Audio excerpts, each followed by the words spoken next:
ఈ సమ్మర్లో తప్పకుండా తినాల్సిన సూపర్ హెల్తీ చింత చిగురు పప్పు. ఈ చింత చిగురులో బెనిఫిట్ అనేది వీడియో మధ్యలో చెప్తాను. సో వీడియో స్కిప్ చేయకుండా ఫుల్ వీడియో అంతా చూడండి. ఇప్పుడు ఫ్రెష్గా కోసిన చింత చిగురు అండి.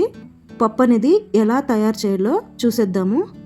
ముందుగా కందిపప్పుని బాగా శుభ్రం చేసుకొని కుక్కర్ తీసుకొని కుక్కర్లోకి వేసుకోవాలి. అలానే కారం తగినట్లు పచ్చిమిర్చి, ఉల్లిపాయ ముక్కలు, వెల్లుల్లి, వంకాయలు, పాలకూర బాగా శుభ్రం చేసుకొని వేసుకోవాలి. అలానే చింత చిగురు, కొత్తిమీర, 1/2 టీ స్పూన్ పసుపు, రుచికి తగినంత ఉప్పు, 1 స్పూన్ ఆయిల్, అలానే ఈ గ్లాస్తో నేను 2.5 గ్లాస్ అయితే వాటర్ వేసుకుంటున్నాను. ఇలానే వేసుకున్న తర్వాత కుక్కర్ మూత పెట్టి మెత్తగా అయ్యే వరకు ఉడికించుకోవాలి. నేనైతే 5 విజిల్స్ అనేది పెట్టుకుంటున్నాను. ఇప్పుడు చింత చిగురు బెనిఫిట్ అన్నాను కదా, చింత చిగురు ఆరోగ్యానికి చాలా మంచిది, శరీరానికి చల్లదనం ఇస్తుంది, అలానే జీర్ణశక్తిని కూడా పెంచుతుంది, ఇమ్యూనిటీ కూడా పెంచుతుంది. ఈ సమ్మర్లో తప్పకుండా చింత చిగురు వంటలు అనేది ట్రై చేయాల్సిందే.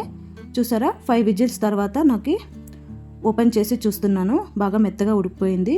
ఇప్పుడు వాటర్ అనేది సపరేట్ చేసి పప్పు గుత్తులో బాగా మెత్తగా మ్యాష్ చేసుకుంటాను. దీన్ని ఇలా బాగా మ్యాష్ చేసుకున్న తర్వాత మనము పక్కకు తీసిన వాటర్ కూడా వేసేసుకొని ఒకసారి బాగా కలుపుకోవాలి.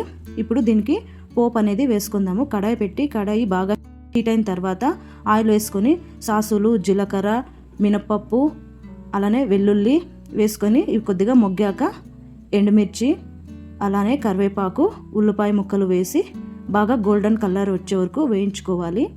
ఇలా బాగా గోల్డెన్ కలర్ రాగానే పప్పు వేసుకుంటే మనకి చింత చిగురు పప్పు అనేది రెడీ అండి.